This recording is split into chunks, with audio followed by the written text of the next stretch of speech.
Alors, je vais faire la lecture. Si vous voulez vous lever, vous pouvez vous lever. Si vous voulez rester assis, vous pouvez rester assis. C'est comme vous voulez. C'est Jésus qui parle dans Jean 14, les versets 1 à 14. Prochaine diapo, c'est le texte. J'aimerais ça qu'on puisse le lire en même temps que je le lis. Voilà. Que votre cœur ne se trouble pas. Croyez en Dieu, croyez aussi en moi. Il y a beaucoup de demeures dans la maison de mon Père. Si ce n'était pas le cas, je vous l'aurais dit. Je vais vous préparer une place. Et puisque je vais vous préparer une place, je reviendrai et je vous prendrai avec moi, afin que là où je suis, vous y soyez aussi. Vous savez où je vais et vous en savez le chemin. Thomas lui dit, Seigneur, nous ne savons pas où tu vas. Comment pouvons-nous en savoir le chemin?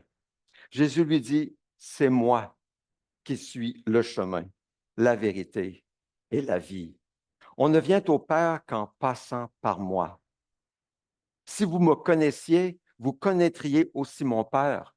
Et dès maintenant, vous le connaissez et vous l'avez vu.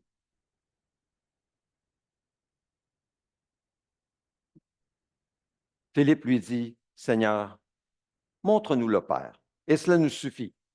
Jésus lui dit, il y a si longtemps que je suis avec vous, et tu ne me connais pas, Philippe. Celui qui m'a vu a vu le Père. Comment peux-tu dire, montre-nous le Père? Ne crois-tu pas que je suis dans le Père et que le Père est en moi? Les paroles que je vous dis, je ne les dis pas de moi-même. C'est le Père qui vit en moi, qui fait lui-même ses œuvres. Croyez-moi, je suis dans le Père et le Père est en moi. Sinon, croyez-moi au moins à cause de ses œuvres. En vérité, je vous le dis, celui qui croit en moi fera aussi les œuvres que je fais, et il en fera même de plus grandes, parce que je vais vers mon Père. Tout ce que vous demanderez en mon nom, je le ferai, afin que la gloire du Père soit révélée dans le Fils. Si vous me demandez quelque chose en mon nom, je le ferai. Alors, s'il y a un mot, une phrase, quelque chose qui attire votre attention, écrivez-le où c'est écrit M. S'il n'y a rien qui monte dans votre esprit, écrivez rien. Je vais vous donner un instant pour écrire.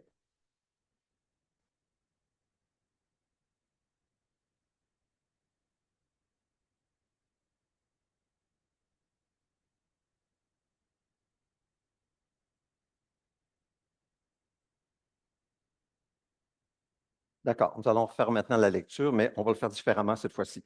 J'ai besoin de 4 volontaires. Vous allez rester à votre place. J'ai besoin de 4 bonnes voix pour lire les 4 diapositives que nous avons vues devant nous. Alors, qui aimerait lire? Qui a avoir une bonne voix assez forte pour lire? Homme ou femme? Alors, on va retourner à la première diapo. Que votre cœur ne se trouble pas. Qui est capable de lire cela pour le dire à haute voix? Oui, vas-y, Guido.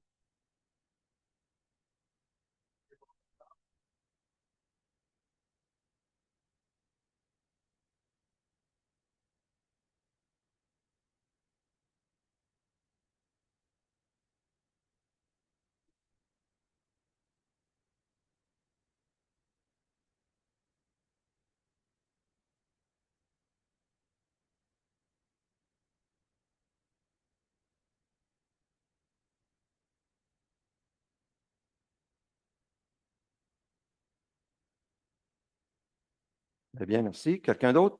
Prochaine diapo. Qui aimerait aller la prochaine? Oui, vas-y, Pierre.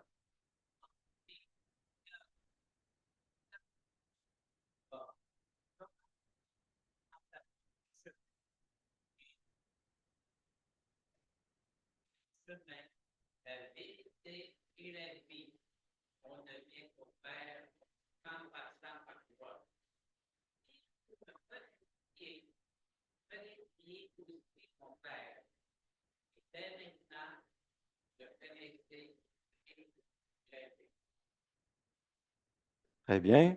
Alors, on est encore à l'écoute de l'esprit. S'il y a quelque chose qui monte, vous l'écrivez dans le M. Qui veut lire la troisième?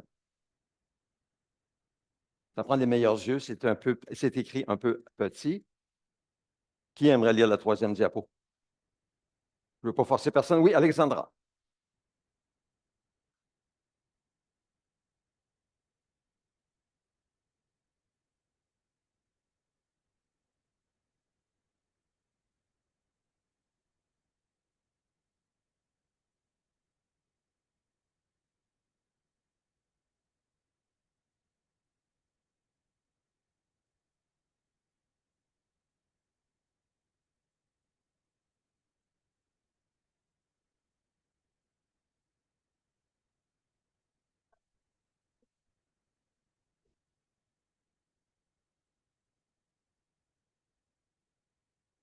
Merci. Dernière diapo. Merci pour votre participation. J'apprécie beaucoup. Qui aimerait lire? Georges.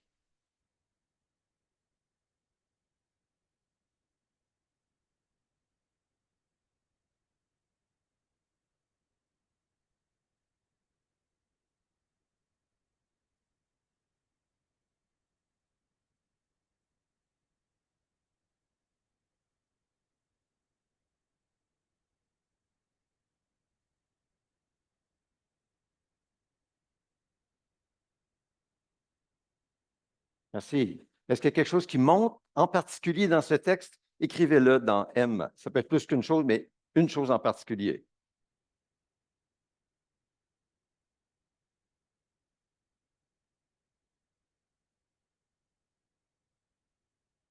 C'est la première chose qui vient normalement. Ce n'est pas une question d'étude de la Bible, c'est ce qui monte, ce qui nous monte à cœur, ce qui nous touche, tout simplement. C'est très simple. Un enfant peut faire cet exercice.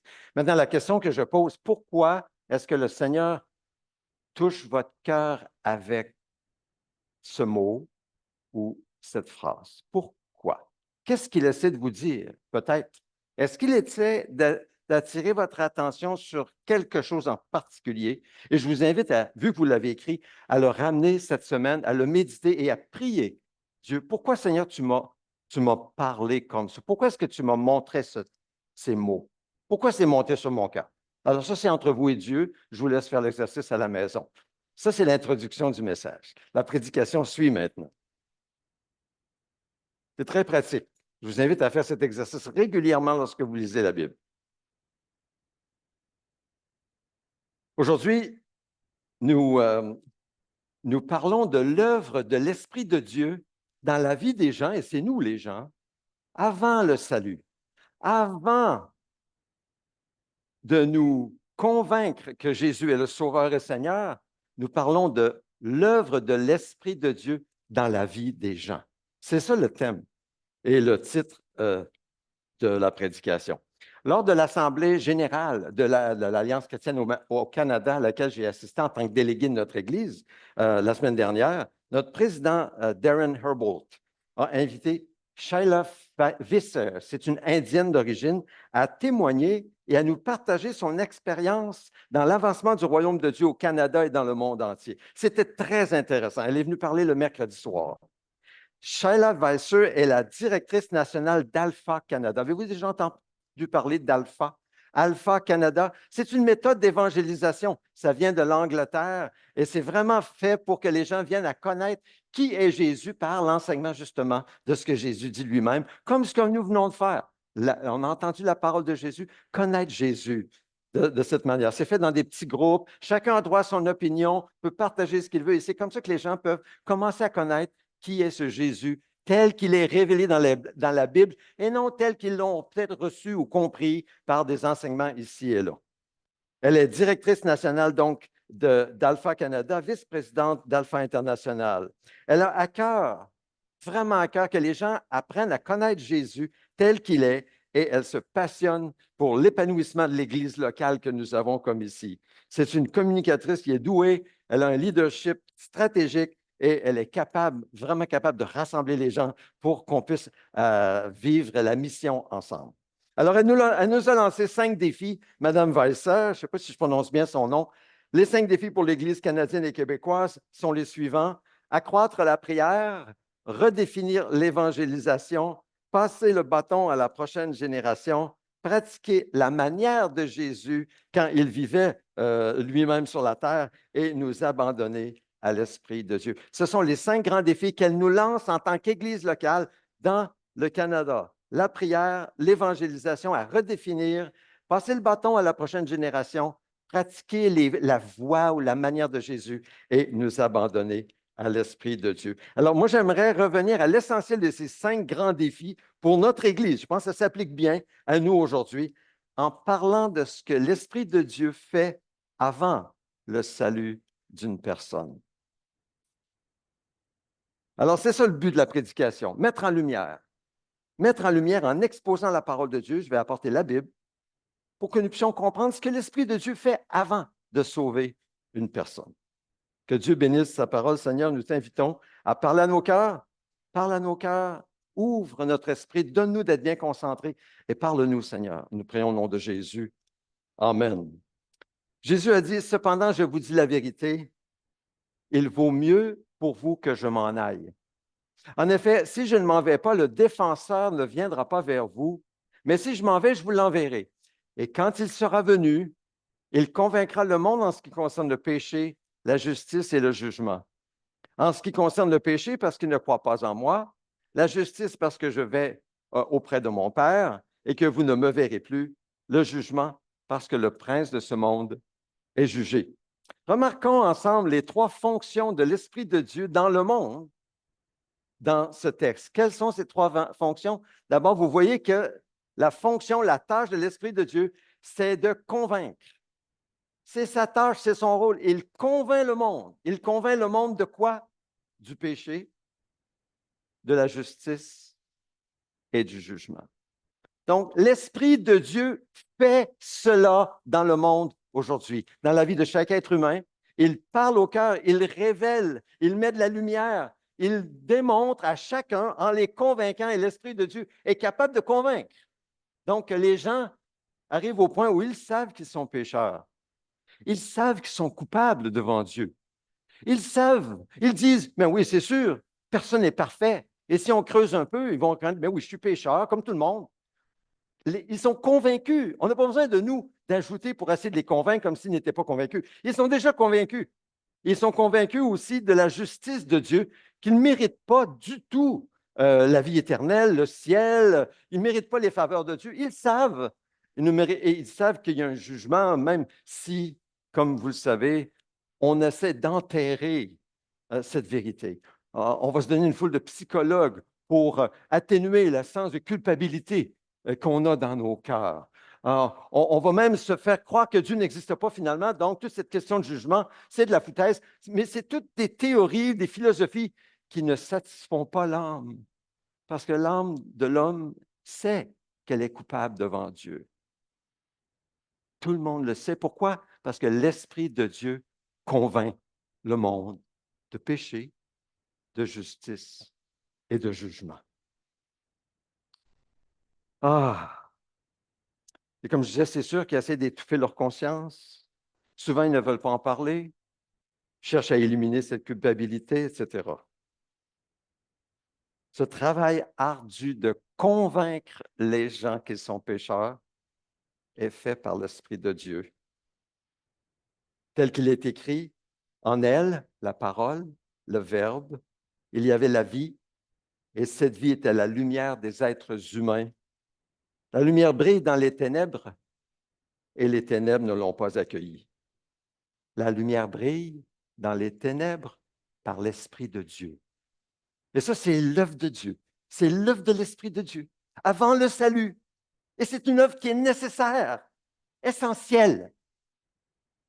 Ce n'est pas notre œuvre, c'est l'œuvre de l'Esprit de Dieu.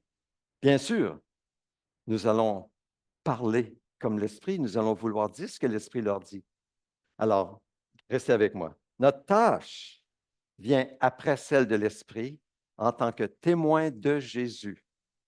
Pour témoigner de ce que Jésus a dit, pour témoigner de ce que Dieu a fait dans nos vies, pour témoigner que nous avons été sauvés en mettant notre foi en Jésus. Ça, c'est notre tâche à nous. Mais notre tâche, ce n'est pas de les informer de ce qu'ils savent déjà. Nous, notre tâche, c'est de suivre Jésus et de nous conduire comme Dieu lui-même s'est conduit sur la terre, Avec la force du Saint-Esprit, on n'arrive jamais, nous. Nous sommes loin d'être parfaits, nous sommes loin d'être arrivés, mais nous recevons le pardon de Dieu et par l'Esprit de Dieu, nous avançons de progrès en progrès. Notre tâche, c'est de vivre en suivant Jésus et de témoigner au monde que Jésus est vivant, présent et puissant et qu'il nous sauve et qu'il répond aux prières et qu'il agit puissamment et qu'il est là pour les sauver aussi. Parce que c'est pour ça qu'ils ont ce sentiment de culpabilité. C'est parce que Jésus est venu pour les sauver. Donc, quand ils sont convaincus du péché et qu'ils sont convaincus d'être dans une situation déplorable, alors ils sont prêts à entendre parler d'une bonne nouvelle, qu'il y a quelqu'un qui est venu pour les sauver et qui est vivant et qui veut vous sauver maintenant. Ouvre ton cœur. Il attend juste ça. Il ne forcera pas. Il veut entrer dans ton cœur. Ouvre ton cœur. Dis-lui, entre Seigneur, viens me sauver. C'est simple. Mais l'Esprit de Dieu fait ce travail dans la vie des gens. Nous ne devons pas abandonner les gens à eux-mêmes, à leur sort. Nous ne devons pas trouver un petit réconfort dans notre petite bulle chrétienne. Non. Pourquoi? Parce que Jésus est venu chercher et sauver ceux qui sont perdus. Et aujourd'hui, l'Esprit de Dieu est venu chercher et sauver ceux qui sont perdus parce que c'est l'Esprit de Jésus. Et nous devons agir avec l'Esprit aussi pour chercher et sauver ceux qui sont perdus. Nous sommes appelés à travailler avec l'Esprit.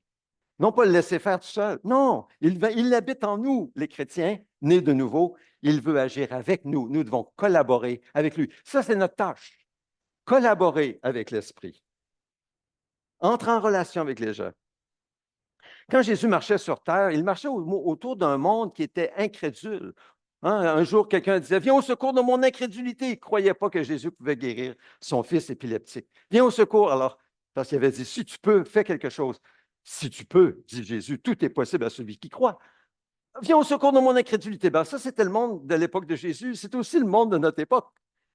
Incrédule, ignorant, ne connaissent pas Dieu du tout. Pourquoi? Parce qu'ils n'ont aucune expérience de Dieu, ne croient pas Dieu, etc. Mais ça, c'était aussi l'époque de Jésus. Mais Jésus avait promis qu'après son départ, l'Esprit Saint viendrait, descendrait, et qu'il pourrait continuer l'œuvre de Jésus sur la terre, son alter ego, l'autre défenseur.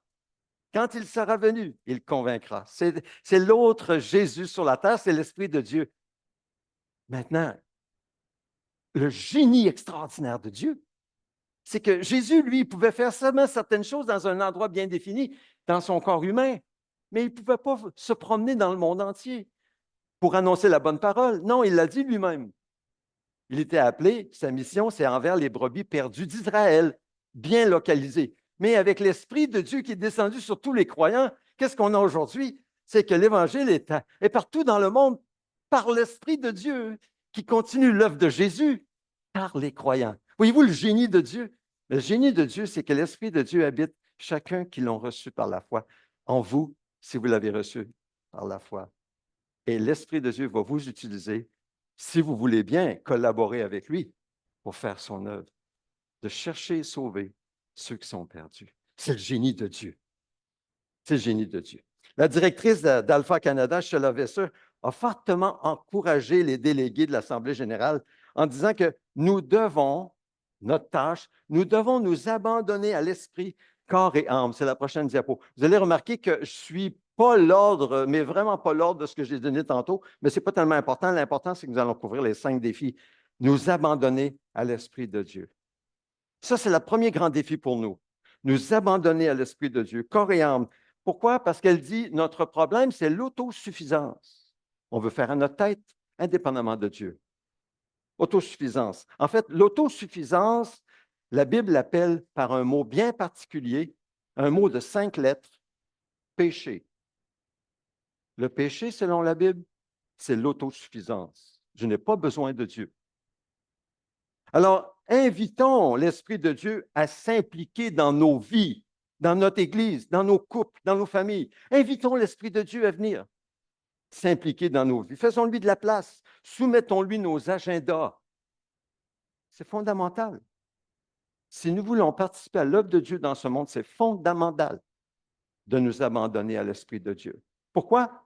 Mais c'est simple. Parce que c'est lui qui fait l'œuvre. C'est lui qui fait le gros travail. C'est lui qui convainc les gens. Donc, abandonnons-nous à lui. Laissons-le guider. Parlons ce qu'il dit. Quand on rentre en relation avec les gens, Essayons de discerner qu'est-ce que l'Esprit est en train de leur dire. Qu'est-ce que les personnes, quand elles parlent, disons qu'il y a quelqu'un, il y en a, je sais, qui ne veulent rien savoir. Mais ceux qui sont intéressés aux choses spirituelles, quand on creuse un peu, on leur demande, mais qu'est-ce que l'Esprit de Dieu te dit? Ah, mais un jour, là, ils nous racontent leur histoire.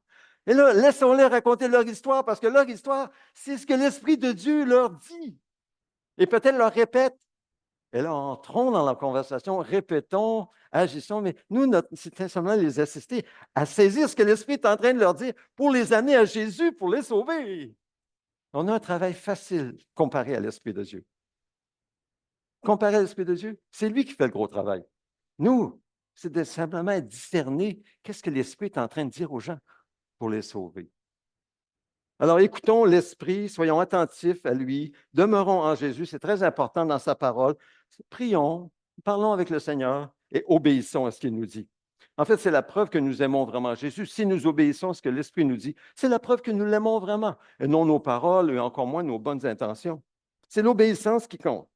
Il y a des gens autour de nous qui aspirent à une rencontre avec un Dieu vivant, un Dieu présent, un Dieu puissant qui peut faire quelque chose dans leur vie aujourd'hui.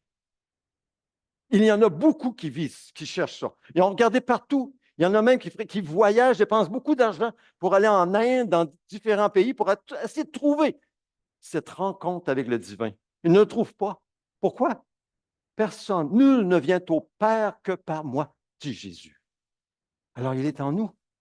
Et nous sommes là pour simplement collaborer avec l'Esprit dans ce que Dieu fait lui-même dans la vie des gens. Saisissons bien cela. C'est le premier point. Et c'est ce que nous cherchons à faire dans notre Église maison le vendredi soir, lorsque nous nous rencontrons chez Georges normalement, ou bien chez Alberto, dépendamment. Faisons de la place pour que l'Esprit puisse agir et leur montrer que Dieu existe et qu'il les aime personnellement. Faisons de la place au Saint-Esprit. L'œuvre de l'Esprit dans le monde aujourd'hui est tellement importante que Jésus a dit que lorsque des chefs religieux ont attribué ces exorcismes, quand ils chassaient des démons, ils l'ont attribué à Belzébul. Il disait, c'est par la puissance de Belzébul qui chasse les démons. Ils ont accusé Jésus de chasser les démons par la puissance des démons. La puissance de Belzébul, le prince des démons. Et Jésus leur a averti en disant qu'il y a un seul péché impardonnable, et c'est le péché contre l'esprit. Le péché, le blasphème contre l'esprit. C'est le seul péché impardonnable. Devons-nous croire aujourd'hui que l'Esprit de Dieu peut et veut chasser des démons encore aujourd'hui? Devons-nous croire que l'Esprit de Dieu vivant, présent, habitant en nous, veut et peut guérir des corps s'il le veut, ou des cœurs brisés émotionnellement par le péché reçu par exemple, dans l'enfance, sauver des gens courbés sous le poids de culpabilité, convaincus par l'Esprit de Dieu qu'ils sont coupables. Pouvons-nous croire que Dieu veut, l'Esprit de Dieu veut et peut sauver de telles personnes? Ben oui. Si cela se produit en réponse à nos prières en Jésus et à notre contact avec le monde, devrions-nous dire que c'est du hasard quand ça arrive? Devrions-nous dire que c'est de la chance? Ou devrions-nous dire que c'est l'œuvre du diable? Hein, il me semble que ça n'a pas de sens. Hein? Vous me suivez? Vous êtes en train de prier pour quelqu'un qui a une situation difficile, ça peut être, il entend des voix dans sa tête, puis bon, c'est démoniaque. Puis on prie au nom de Jésus, la personne n'entend plus de voix, comme c'est arrivé récemment à l'école, à l'église maison, et qu'il est libre. Est-ce qu'on devrait dire que ça, c'est le diable qui l'a libéré? Du diable? Mais non. C'est l'Esprit de Dieu qui agit encore aujourd'hui. Ben oui.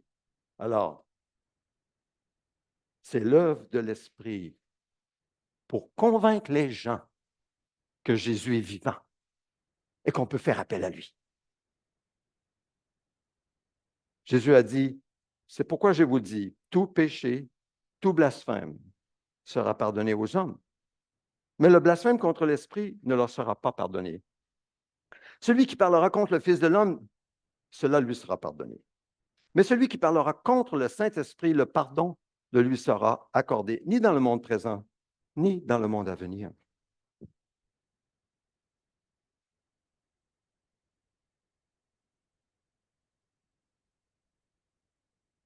On aurait peut-être pu s'attendre à ce que Jésus dise que c'est le blasphème contre lui-même qui ne sera pas pardonné. Pourquoi? Ben parce qu'il le voyait. Il était là devant eux. Ils entendaient quelqu'un qui n'avait jamais parlé comme aucun homme, une sagesse extraordinaire. Les chefs religieux, ils le voyaient guérir des malades. Un homme né aveugle, guéri. On aurait pu croire que c'est ça le péché non pardonnable. Ils le voyaient. Mais ce n'est pas ça que Jésus dit. Il dit même ce péché, de ne pas croire en Jésus à cause de ses œuvres, serait pardonné.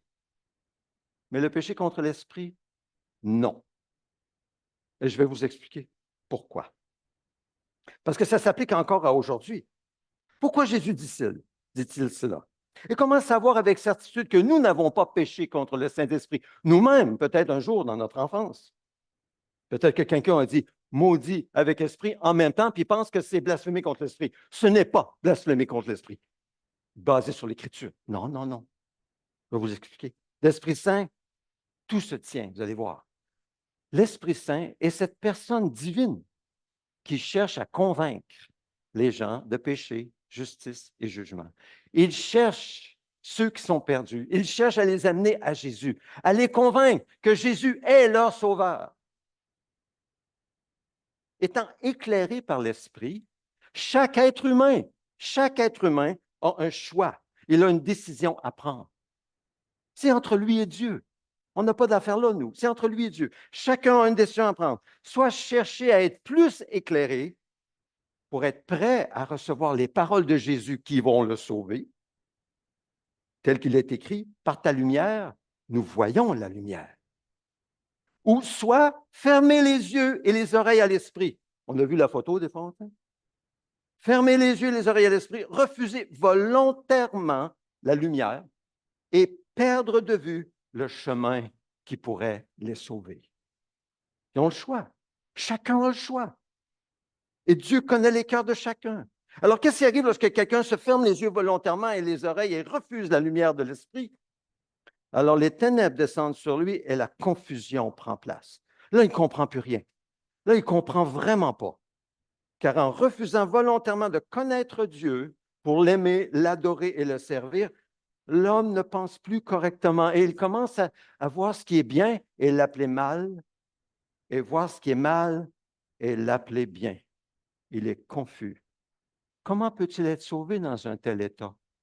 Il a blasphémé contre l'Esprit, l'Esprit qui le convainc, l'Esprit qui l'éclaire. Vous me suivez? Est-ce que c'est assez clair? Dans cet état, comment peut-il être sauvé? N'est-ce pas impossible pour lui de croire en Jésus? C'est impossible pour lui de croire en Jésus. Pourquoi? Mais parce qu'il pense que Jésus, c'est le mauvais. Il vient de Belzébul. Ce qu'il a fait, c'était mauvais. Ses miracles étaient mauvais. C'était pour tromper les gens. Comprenez-vous? Comment un homme peut-il venir à Jésus s'il pense comme ça? Impossible. Donc, il ne peut pas recevoir le pardon de Dieu. Il ne peut pas être sauvé. À moins qu'il se repente et qu'il arrête de se fermer les yeux volontairement et ses oreilles volontairement. C'est toujours possible, par la grâce de Dieu. Et là, c'est notre place, à nous, les chrétiens, de prier pour ces gens qui refusent volontairement la lumière du Saint-Esprit. Mais tant qu'ils restent dans cet état de dire que Jésus est mauvais ou que ses miracles étaient mauvais, eh bien, c'est impossible pour eux d'être sauvés. Parce qu'ils ne viendront jamais à lui. Ils commettent le péché contre le Saint-Esprit. L'Esprit de Dieu est à l'œuvre aujourd'hui. Et merci Dieu qu'il est à l'œuvre aujourd'hui dans le monde et dans nos vies. Merci. Tout comme Jésus opérait des miracles et chassait des démons, l'Esprit aussi opère des miracles et chasse des démons. Il n'a pas changé. On ne limitera jamais Dieu. Jamais. Sauf par notre incrédulité. Même si il se faisait accuser d'agir par la puissance de Belzébul, Jésus continuait à chasser des démons. Et même si nous sommes accusés de faire le mal, nous allons continuer à prier pour les gens. Nous allons continuer à prier pour la guérison des gens, même si un jour on dit « Ah, c'est ça, l'église maison, là, s'ils font le mal, là, c'est mauvais. » On va continuer à le faire. Pourquoi? Parce que c'est ce que Jésus faisait. Et c'est ça l'Église aujourd'hui. Application. Madame Visser poursuit son exhortation. Deuxième grand défi pour l'Église, pratiquons la manière ou la voie de Jésus. La manière de Jésus, c'est ce que je viens d'expliquer. chassait les démons, même s'il était accusé d'agir mauvais. Croyons que tout est possible avec lui. Encore aujourd'hui, les signes et les miracles étaient des caractéristiques du ministère de Jésus. Maintenant, je vais mettre ça bien clair. Nous sommes une église ici qui voulons connaître Jésus. Il va y avoir des signes et des miracles. Il y en a régulièrement. Maintenant, il n'y a pas de spectacle, il n'y a rien de pour faire éclater, apporter des foules. Non, non, non, non, ce n'est pas magique du tout. Parce que ce n'est pas les signes et les miracles que nous sommes intéressés. Nous sommes intéressés à connaître Jésus. Mais si nous sommes vraiment intéressés à connaître Jésus, il va y avoir des signes et des miracles. Mais les signes et les miracles vont toujours être secondaires. Toujours. C'est Jésus. Quand on parle de l'Esprit, c'est toujours pour nous amener à Jésus. Jamais pour avoir l'attention sur l'Esprit. Jamais. Pourquoi? Parce que Jésus est venu parce que l'Esprit nous a été donné pour que nous connaissions Jésus et la puissance miraculeuse de Jésus. Donc, n'hésitons pas à demander à Jésus ce qui est impossible à l'homme. N'hésitons pas, car tout est possible à Dieu. N'hésitons pas à donner libre accès à l'Esprit pour qu'il fasse ce qu'il veut faire. Et prions au nom de Jésus, dans le nom de Jésus, le nom qui a été donné plutôt que tout autre nom par lequel nous puissions être sauvés. Tout est possible à celui qui croit. Et ce qui doit nous différencier en tant qu'Église, justement, dans notre société, c'est notre foi qui agit dans l'amour pour les uns autour de nous. Même si ça peut paraître un peu bizarre pour certains ou mauvais. Est-ce bizarre de prier pour quelqu'un au centre d'achat? Pour les yeux des hommes peut-être, mais pour Dieu, quand Dieu vous met quelqu'un sur la route, c'est loin d'être bizarre. On n'est pas obligé d'agir comme des bizarres, mais ça ne veut pas dire qu'on ne peut pas prier dans un centre d'achat. Dieu est présent. Permettons-lui d'agir de façon comme il l'entend. Cherchons ce Dieu vivant et vrai et attendons-nous à ce qu'il fasse de grandes choses pour nous si nous nous appuyons sur Jésus. Alors, sans cette œuvre de l'Esprit dans nos vies, vous et moi, nous sommes incapables de vivre comme Jésus.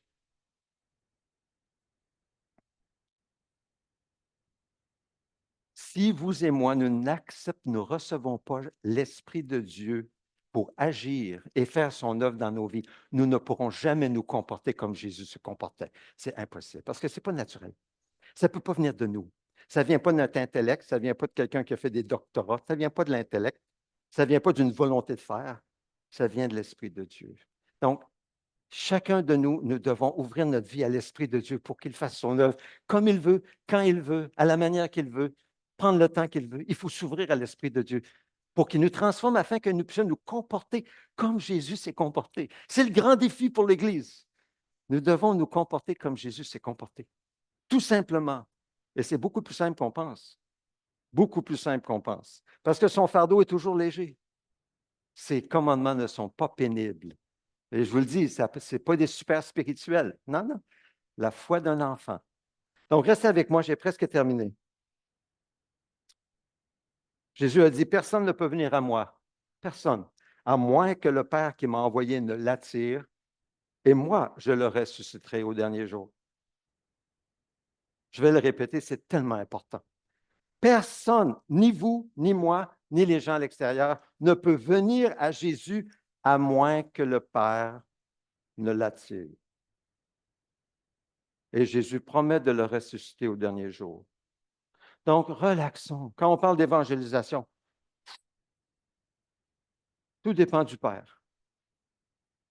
Tout dépend de Jésus. Et tout dépend de l'Esprit de Dieu. Et la réponse de chacun à l'Esprit de Dieu. L'Esprit attire les gens à Jésus. Notre rôle, comme je disais tantôt, c'est d'être des témoins de Jésus pour collaborer avec l'Esprit. Prochaine diapo, regardez ce qui est écrit dans l'Apocalypse 22, verset 17. L'Esprit et l'épouse disent, viens, que celui qui entend dise, viens, que celui qui a soif vienne, que celui qui veut de l'eau de la vie la prenne gratuitement.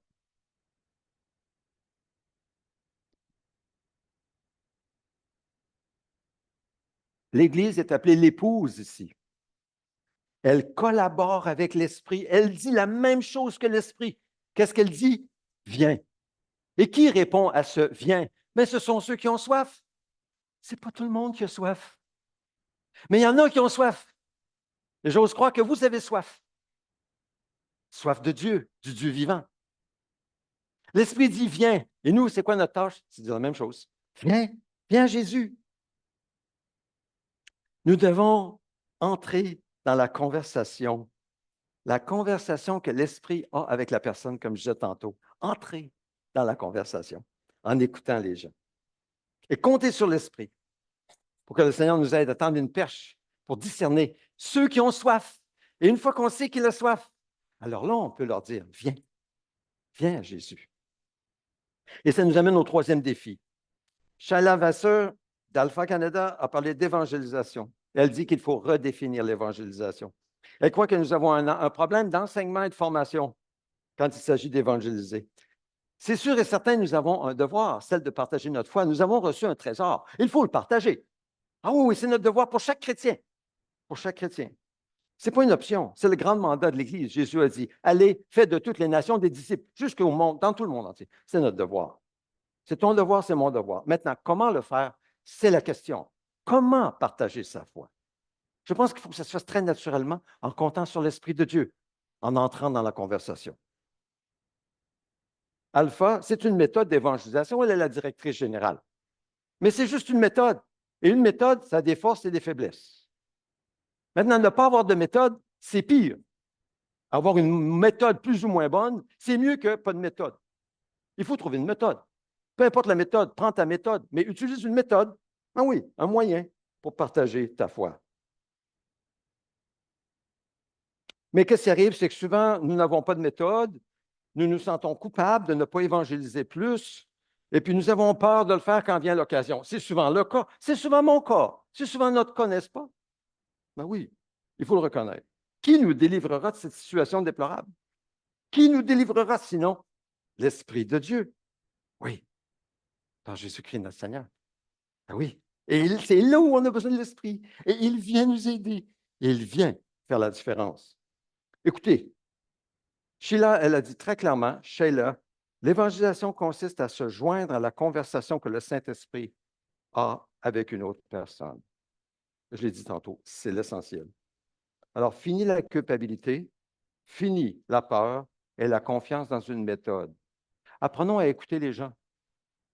Apprenons à écouter les gens au point où nous discernons ce que l'Esprit dit à la personne et entrons dans la conversation. Prochaine diapo. Dans Hébreu, nous lisons, c'est pourquoi, comme le dit le Saint-Esprit aujourd'hui, si vous entendez sa voix, n'endurcissez pas votre cœur comme lors de la révolte, comme le jour de la tentation dans le désert. Si vous entendez sa voix. Les gens entendent sa voix. Ah oui, l'Esprit parle par toutes sortes de circonstances, des fois par la maladie, par l'épreuve, par un accident. Moi, c'était une grande maladie, une maladie mononucléose. L'Esprit de Dieu parle aux gens. Est-ce qu'ils endurcissent leur cœur? Comme le peuple dans le désert, lors de la révolte, ils ont monté le poing à Dieu. On veut retourner en Égypte, on était mieux là-bas. Les gens peuvent endurcir leur cœur. Maintenant, si vous et moi, nous n'endurcissons pas notre cœur, si vous et moi, nous entendons sa voix et nous obéissons à sa voix et nous goûtons combien le Seigneur est bon, si vous et moi, en contact avec ces personnes qui endurcissent leur cœur, on leur dit, pourquoi t'endurcis ton cœur? Dieu est tellement bon. Oui, c'est sûr que tu vis quelque chose de très difficile, mais fais-lui confiance, obéis à sa voix, obéis juste à ce qu'il te dit. Fais-lui confiance. Peut-être qu'ils vont attendrir leur cœur en entendant notre témoignage. Voyez-vous, notre part, elle est là, en partie. Prochaine diapo. Chalavisseur, ça nous amène au quatrième défi, accroître la prière. Selon elle, tout le travail de l'Église repose sur la prière. Et je crois qu'elle a raison. L'Écriture l'affirme et l'expérience le confirme. À quoi ressemble la prière dans votre vie, dans notre Église? À quoi ressemble la vie de prière, votre vie de prière? Elle nous a défiés en disant, en disant, si vous n'êtes pas une Église qui prie, l'évangélisation meurt. Hey, j'ai trouvé ça fort, mais j'ai trouvé ça juste. Je pense qu'elle a raison. Mais j'ai réfléchi à cette question, à cette idée. Si vous n'êtes pas une Église qui prie, l'évangélisation meurt. Prions-nous pour la communauté qui entoure notre Église maison. Priez-vous pour les voisins autour de chez vous, les gens à votre travail? Est-ce que vous priez personnellement pour ceux qui vous entourent? Je pense que ça devrait faire partie de notre mission. Dieu ne vous a pas placé là par hasard. Vous n'êtes pas un accident cosmique, non. Dieu a voulu vous placer là où vous êtes. Il a une mission pour vous là où vous êtes. Priez-vous pour les gens autour de vous. Sentez-vous la douleur? Souvent, elle a dit, nous prions pour ce que nous voyons et ressentons. Ça nous touche et on prie. Ressentez-vous la douleur de ceux qui vous entourent? Priez-vous en conséquence. Jésus a dit, prochaine diapo, je suis le cep, vous êtes les sarments. Celui qui demeure en moi et en qui je demeure porte beaucoup de fruits, car sans moi, vous ne pouvez rien faire. Vous ne pouvez rien faire sans moi. Donc, la prière dépend de Jésus. Et il dit, si quelqu'un ne demeure pas en moi et jeté dehors, le sarment il sèche, on ramasse les sarments, on les jette au feu et le brûle. Si vous demeurez en moi, que mes paroles demeurent en vous, vous demanderez ce que vous voudrez, cela vous sera accordé. Toute une promesse. L'importance de la prière. Je suis revenu à la maison et puis j'ai regardé sur notre mur de prière. Nous avons un mur de prière. Et puis j'ai compté le nombre de personnes. C'est sur Zoom. Il y a 90 personnes pour qui nous prions sur notre mur de prière. Ça m'a étonné. Et saviez-vous qu'il y en a 54 qui ne sont pas sauvés ou qui ne sont pas chrétiens, ou qu'on pourrait dire que non, ce sont des gens qui sont attirés par Dieu, des contacts pour qui nous prions régulièrement. Ça, c'est 60 des gens pour qui nous prions dans notre assemblée ne connaissent pas le Seigneur. Ben, ça me réjouit. J'ai dit, tiens, je pense qu'on prie pour les bonnes choses. 60-40, mais 60 pour ceux qui ne connaissent pas le Seigneur. Prochaine diapo. Enfin, cette sœur dans le Seigneur, Shala nous a dit la capacité de l'Église. Je pense qu'on arrive vers la fin. Oui, on arrive vers la fin du texte. La capacité de donner, l'Église de donner et à passer le bâton à la prochaine génération. Elle dit que l'Église appartient à la prochaine génération. Et notre problème, souvent, c'est le contrôle dans les églises. Les jeunes disciples, et là, quand je dis jeunes, jeunes, c'est quoi? 50 ans et moins. C'est jeune? 50 ans et moins, ces jeunes disciples qui se consacrent à Jésus pour le servir sont notre avenir et ils nous dirigeront très bientôt dans l'Église. La conférencière nous a posé une question qui m'a laissé bouche bée. Elle a demandé, avez-vous une vision pour votre Église qui vous oblige à penser au-delà des 30 prochaines années? Et j'ai dû dire non. Dans mon cœur, j'ai dit non. On a une vision quinquennale de 5 ans. Non, mais c'est plus que ça. Mais on a un plan stratégique qui va jusqu'à 5 ans, puis ça se termine l'année prochaine. Bon, moi, je ne pense pas à dans 30 ans. Pensez-vous à dans 30 ans? Non, non. Mais elle nous lance le défi de penser dans 30 ans. Pourquoi? Bien, pour nous amener à penser que ce sont nos jeunes qui vont nous guider ou qui vont diriger l'Église dans 30 ans. C'est une bonne question. Finalement, je me suis rendu compte que c'est ce que Paul dit, l'apôtre Paul lui-même, aux Éphésiens. Quand il dit, prochaine diapo, c'est lui qui a donné les uns comme apôtres, les autres comme prophètes, les autres comme évangélistes, bergers, enseignants. Il l'a fait pour former les saints aux tâches du service en vue de l'édification du corps de Christ, jusqu'à ce que nous parvenions tous à l'unité de la foi et de la connaissance du Fils de Dieu, la maturité de l'adulte, la mesure stature parfaite de Christ. Mais voilà, Dieu nous appelle à former la prochaine génération à l'œuvre du service. Donc, c'est notre tâche. Et Church Renewal, le renouveau de l'Église, les cours que nous avons le dimanche matin à partir de septembre, est la formation idéale, après tout ce que j'ai vu, pour former une Église, justement, à prendre sa place. Chacun prend sa place dans l'Église pour servir comme disciple. Et quand les leaders, quand ceux qui l'appellent à être leaders deviennent des disciples consacrés, alors à ce moment-là, ils reçoivent le mandat de diriger dans leur propre domaine, selon leurs dons. Je vous invite à considérer sérieusement Church Renewal, le renouveau de l'Église, faire partie d'un petit groupe. C'est sur Zoom le dimanche matin. À la mi-septembre, on va commencer. Et même pas juste les jeunes, les moins jeunes aussi. En conclusion, le Saint-Esprit, l'Esprit de Dieu, est à l'œuvre dans la vie des gens bien avant que nous puissions leur parler de Jésus comme Seigneur et Sauveur. Avant que quiconque puisse mettre sa foi en Jésus pour être sauvé et avoir la vie éternelle, l'Esprit opère une œuvre de conviction au sujet du péché, de la justice et du jugement. Et je crois même qu'il crée la foi pour croire en Jésus. C'est l'œuvre de Dieu. Dieu est un sauveur du début à la fin. C'est l'Esprit de Dieu qui prépare la personne à recevoir l'Évangile, qui la sauve. Notre rôle, c'est de joindre l'Esprit de Dieu dans la conversation qu'il entretient déjà avec les gens. Oh, que Dieu nous aide. Oh, Seigneur, aide-nous. Aide-nous, Seigneur, à être sensibles à la conversation que toi, tu as avec les gens, pour qu'on entre dans ta conversation et qu'on vienne comme témoin pour simplement collaborer avec ton esprit, pour assister, pour apporter notre petit mot, pour dire ce que toi, tu as fait dans nos vies. C'est notre rôle. Merci, Seigneur, de nous utiliser. En terminant, je pose une question, je nous pose tous une question. Qui Dieu mettra sur votre route, sur ma route cette semaine, où nous pourrons servir de témoins de Jésus? Qui? Qui? Demeurons-nous en Jésus pour être prêts à bien remplir notre tâche? Allons-nous marcher en priant, en dépendant de Dieu? Soyons vigilants et prions pour être trouvés fidèles, car le Seigneur nous récompensera avec grande générosité si nous le sommes. Que Dieu bénisse sa parole dans notre cœur. Amen.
Approchons-nous de Jésus.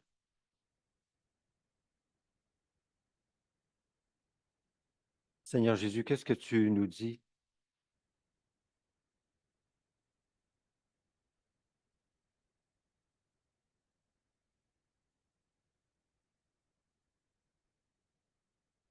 Merci pour ton esprit qui crée en nous le vouloir et le faire. Nous voulons obéir à ce que tu nous dis, Seigneur Jésus, comme des enfants obéissants, en te faisant confiance.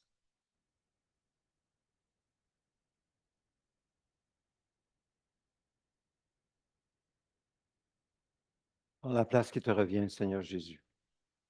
Nous reconnaissons nos fautes, nous te confessons nos péchés. Nous ne les cachons pas, nous ne les excusons pas, nous les reconnaissons devant toi. Merci pour t'être offert en sacrifice expiatoire pour nos péchés. Nous venons à toi maintenant. Partageons la table, ta table, le pain et le vin, le jus, qui symbolise ton corps et ton sang. Et nous communions en esprit et en vérité à ton corps et à ton sang. Merci d'être présent au milieu de nous. Tu entends nos prières, tu vois dans nos cœurs. Oui, Seigneur, par ton esprit, tu nous sondes et tu nous connais et tu entends nos cris. Merci, Seigneur, d'intervenir à ta manière, en ton temps et pour la gloire du Père. Au nom de Jésus, Amen.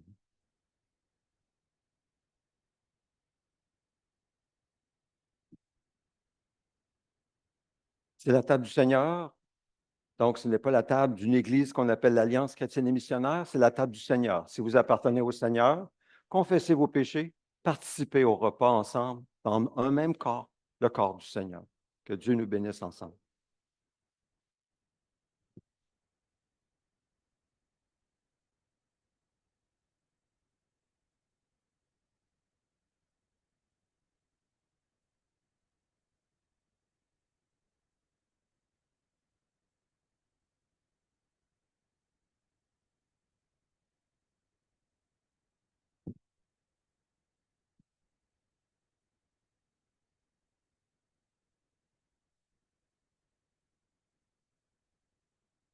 Alors, lorsque vous êtes prêts, vous pouvez venir prendre les éléments, un petit morceau de pain et une coupe ouverte ou bien une coupe fermée où le pain est déjà inclus.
Seigneur Jésus, quelle grâce nous avons reçue d'avoir entendu l'Évangile. Toi qui avais préparé nos cœurs depuis toute l'éternité, depuis notre naissance, tu avais préparé nos cœurs. Tu nous as amenés au point, Seigneur, où nous avons entendu l'Évangile quand nous étions prêts et tu nous as sauvés. Quelle grâce, Seigneur Dieu, de pouvoir partager avec nos frères et sœurs, ici comme dans le monde entier, un même pain, une même coupe, par le même esprit, qui nous unit au même Saint-Esprit, au même Jésus-Christ qui nous sauve. Seigneur, mais nous ne pouvons nous empêcher de penser à ceux qui n'ont jamais entendu parler de toi. Les millions aujourd'hui qui n'ont jamais entendu parler de Jésus et qui ne peuvent pas parce que c'est interdit dans leur pays. Nous demandons, Seigneur, la grâce en partageant ce pain. Oh Seigneur, que tu élargisses notre cœur et que tu nous permettes d'atteindre les perdus, les non-atteints, les oubliés. Oh Dieu, nous le demandons au nom de Jésus. Amen. La nuit où il a été livré, Jésus a pris du pain. Il l'a offert à ses disciples en disant, prenez, mangez. Ceci est mon corps, livré pour vous. Faites ceci en mémoire de moi. Prenons-en tous.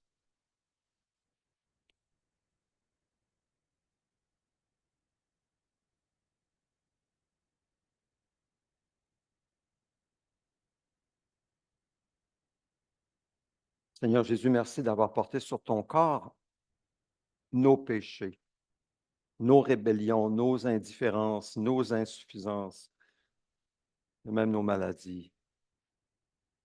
Merci Seigneur. Jésus ensuite a pris la coupe, la nouvelle alliance avec Dieu par le sang de Christ, une alliance éternelle, une assurance de salut à cause de Christ en nous. Prenons-en tous.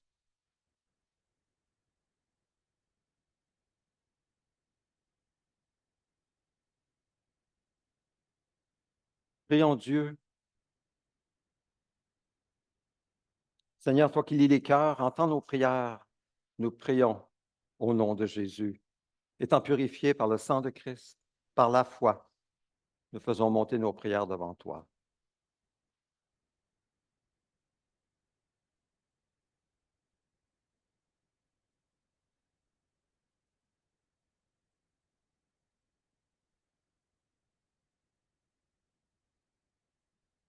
Seigneur, merci d'entendre nos prières.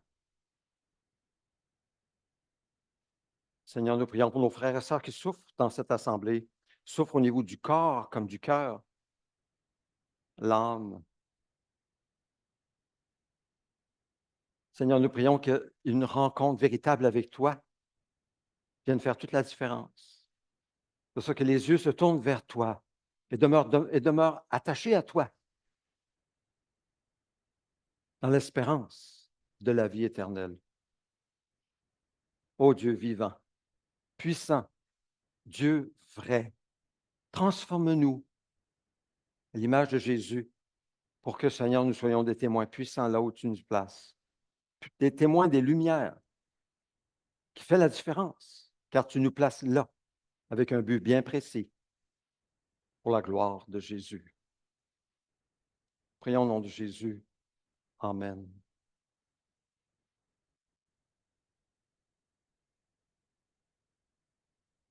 Jésus a dit, en vérité, je vous le dis, si vous ne mangez pas le corps du Fils de l'homme et vous ne buvez pas son sang, vous n'avez pas la vie en vous-même.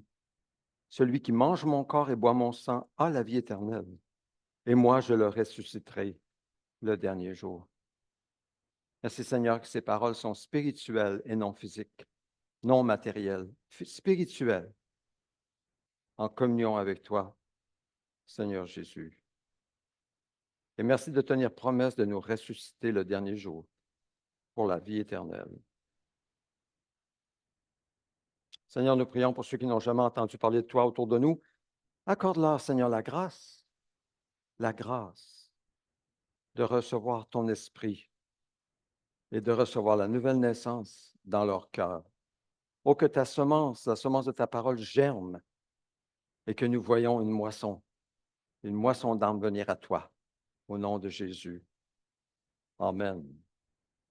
Je vous invite à vous lever pour la prière du Notre Père. En terminant, ensemble, Notre Père céleste, que la sainteté de ton nom soit respectée, que ton règne vienne, que ta volonté soit faite sur la terre comme au ciel. Donne-nous aujourd'hui notre pain quotidien.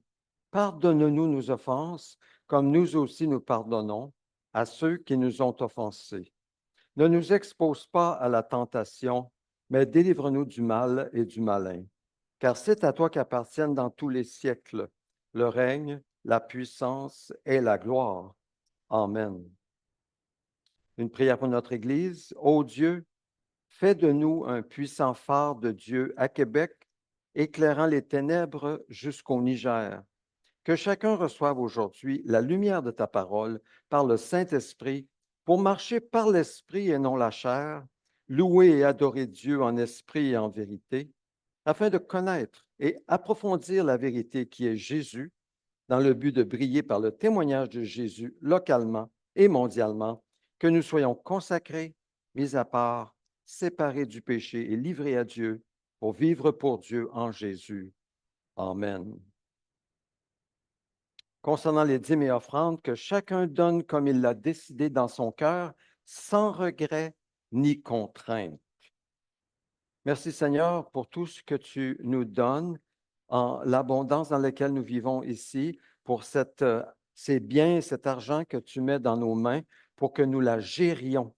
Donne-nous de bien la gérer en te faisant passer en premier, en cherchant ton règne en premier et ta justice. Au nom de Jésus. Amen. J'invite à vous asseoir pour les annonces très rapides. C'est un rappel pour mardi. C'est la prière en présence ou sur Zoom. Le mardi à midi, nous nous réunissons pour prier ensemble. Vous êtes toujours les bienvenus, en présence ou sur Zoom. Si vous voulez avoir le rappel, il faut que j'aille votre adresse courriel et je vous envoie le rappel. Mercredi soir, c'est sur Zoom seulement pour la prière. Nous voulons être une maison de prière. Notre maison de prière est en croissance et nous voulons être une maison de prière. Donc, le mercredi soir. Jeudi soir, études bibliques, toujours durant l'été. Nous continuons à prier et à étudier la parole. Romains chapitre 7 avec Fidèle qui est de retour jeudi soir. Les anniversaires de naissance, Théodore Crocker, jeudi 25 juillet, et anniversaire de mariage, Marianne et Victor Dumeau, demain. Ouais. Alors, nous allons chanter pour eux.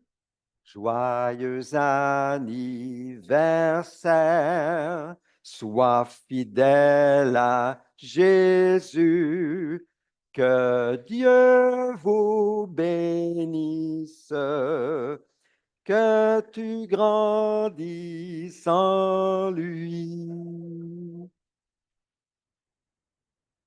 Est-ce que je peux demander le nombre d'années? 30 et plus? 36 ans de mariage. Bravo, bravo, des modèles. Je vous invite à vous lever pour la bénédiction. Recevons la bénédiction, c'est vraiment, c'est pas simplement une parole, c'est plus, c'est une bénédiction. Recevons avec le cœur ouvert. L'Éternel nous a ordonné de mettre toute cette prescription en pratique et de craindre l'Éternel, notre Dieu, afin que nous soyons toujours heureux et qu'il nous conserve la vie, comme il le fait aujourd'hui. Que le Seigneur vous bénisse. Bonne fin de journée.